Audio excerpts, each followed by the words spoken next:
Good morning. I wanted to come on here today and talk a little bit about something that's been at the forefront of a lot of things lately. I see it a lot on Facebook. I've seen it on Twitter. It's been at the forefront, and it's something I think that we need to keep going, something we need to keep talking about. And so I thought what I'd do is I'd come on and I'd talk a little bit about that, and I'd tell my story and tell you why I think it's so important that we keep it going. So the thing that I want to talk about is the Save Our Children movement. We're seeing a lot of stuff coming out about human trafficking, sex trafficking of children. We're seeing it everywhere, and we're seeing it from people we never thought we'd see it from. It's heartbreaking.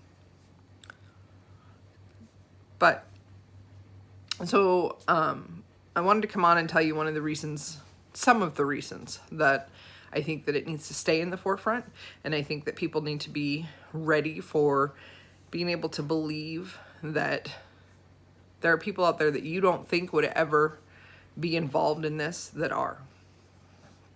You know, we have respect for certain people, certain celebrities, certain politicians, certain, big name people who have money, and we think they would never do something like this. And then we're going to find out that a lot of them have. And as horrible as it is for us to have our veil removed and see some of the horrific things that these people are capable of, you have to remember that it's worse for these people that have been through it. It's worse for the children that have had to survive this. So I wanted to tell you a little bit about my story. I was 5 years old the first time that I remember anything being done. That memory is very hard to get rid of. And I remember that it continued until I was 14. And it would happen every single time we went to see this person's family, I should say. He wasn't an adult when it started. He was by the time it ended. Either way, it was still wrong. He would tell me all the time that I would get in trouble if I said anything. And as a child, I was one of these that never wanted to get in trouble. I never wanted to disappoint my parents. So that was a strong motivator for me. He tried to get my brothers involved with it. And now I know that that was a way of trying to keep himself out of trouble. One of the things that I remember most is that I felt like I wasn't worth anything.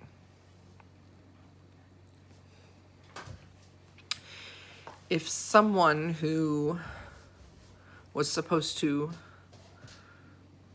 love me could do things to me that would make me get in trouble if I said anything, how was I worth anything? So it completely took away my self-confidence. Any self-confidence that I should have had growing up was gone. Now, I will tell you that I don't blame my parents because they didn't know. When my mother found out, she let it be my decision what was said. I will tell you that I didn't tell my father up until last year, simply because I knew who my father was and what he stood for, and that if I had told him when I was younger that he would have gone after this person, and I couldn't lose my father.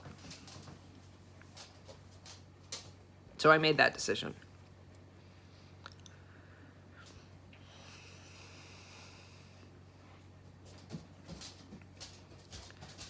It's hard, for someone to come back from that.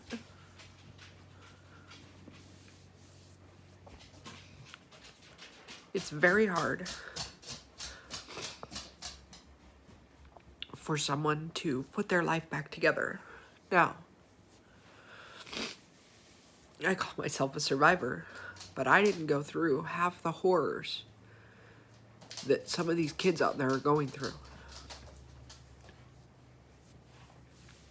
I didn't have to deal with the horrific things that are being done to them. So, I believe it's very important for everybody to keep this at the forefront. It's time to save our children.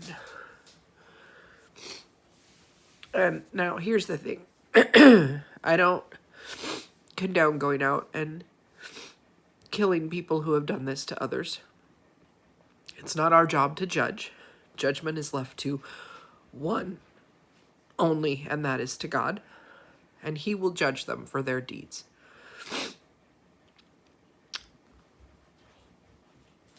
What I do believe is that they should be punished for what they have done. There is no point at which this should be made an acceptable part of society. None. And I don't care if you have money or not.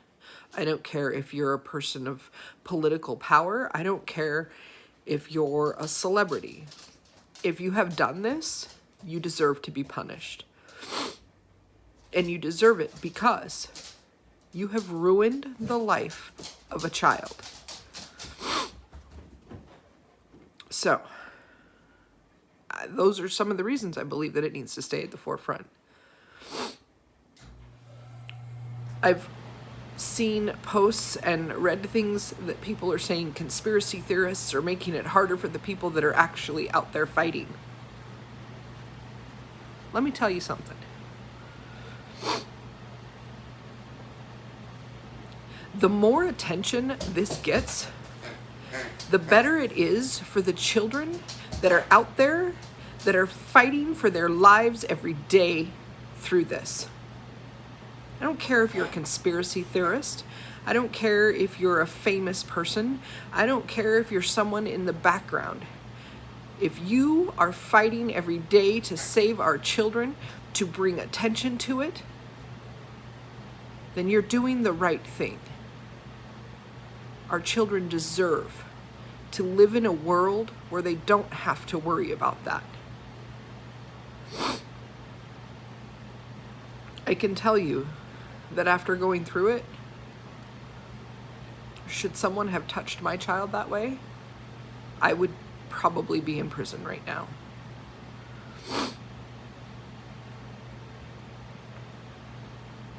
These children need us to stand up and be their voice. It is time. It is time for all of us to do this.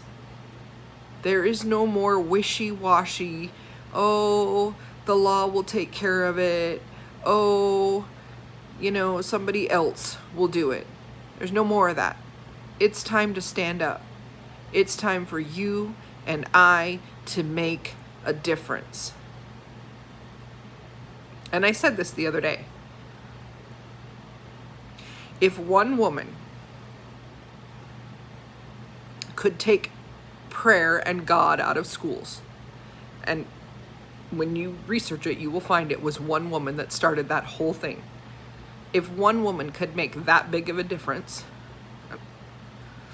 wrong, in my opinion, but made that big of a difference, then if we all band together, we can stop this. But you have to stand up. Are you ready to stand up? I am.